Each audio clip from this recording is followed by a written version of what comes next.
Bisnis penjaminan sendiri hingga akhir tahun 2021 ini Anda melihat prospeknya akan seperti apa, Pak Rudi? Ya, tadi seperti saya sampaikan bahwa masih akan, terus, berprospek. Karena apa? Karena, pasar modal ini merupakan salah satu alternatif pendanaan.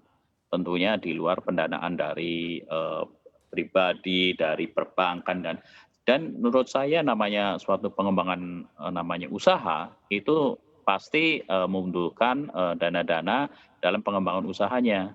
Jadi, pasar modal masih menjadi salah satu alternatif utama untuk penggalangan dana, terutama mungkin, beberapa sektor, baik yang besar maupun yang kecil.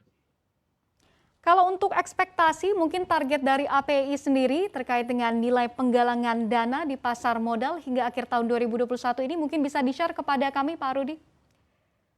Ya tentunya, seperti kita ketahui API tidak punya target, Bu, ya. API hanya bisa menghimbau kepada para calon emiten untuk melakukan penggalangan dana di pasar modal. Karena apa? Karena kenyataannya contoh seperti, dalam kondisi saat ini ya kan, ternyata penggalangan dana di pasar modal cukup ramai dan cukup, menjadi animo masyarakat. Jadi masyarakat yang mungkin biasanya menabung, ya kan, dia mulai, melakukan investasi-investasi, ya kan. Tadi membeli saham-saham yang tentunya diharapkan, dapat memberikan, kontribusi kepada pasar modal Indonesia. Jadi, terkait target, terkait dana dan, terkait emiten, kita harapkan sebanyak mungkin. Kita harapkan sebanyak mungkin perusahaan-perusahaan itu, melakukan pencarian dana di pasar modal. Kalau untuk, dari pandangan Anda sendiri begitu ya Pak, Rudi begitu, apakah pandemi ini berpengaruh begitu terhadap animo, masyarakat dan juga pastinya emiten-emiten untuk menggalang dana? Kalau kita lihat dari datanya ini pertumbuhannya sangat pesat sekali begitu ya, di kisaran 302% kalau kita bandingkan dari tahun 2021 hingga tahun 2020 kemarin. Ya, kita ketahui bahwa pandemi ini kan dimulai dengan masa PSBB di bulan Maret 2020. Kita lihat memang pasar modal kita cenderung waktu itu turun. Dan setelah kira-kira di bulan kira-kira Agustus, September, Oktober itu pasar modal kita mulai bergairah. Kenapa?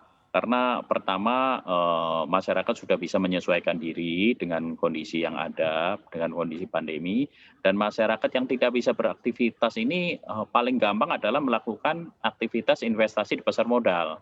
Makanya kita kalau lihat tahun 2020 sampai dengan 2021 ini pertumbuhan jumlah investor meningkat tajam, ya. Bukan hanya di pasar modal, maksudnya bukan hanya di, bidang efek, juga di bidang, seperti obligasi retail, ya kan, sukuk retail, dan, juga reksadana. Ini menandakan bahwa pasar modal, baik saham, obligasi, maupun reksadana menjadi alternatif, pilihan dalam masa pandemi seperti ini.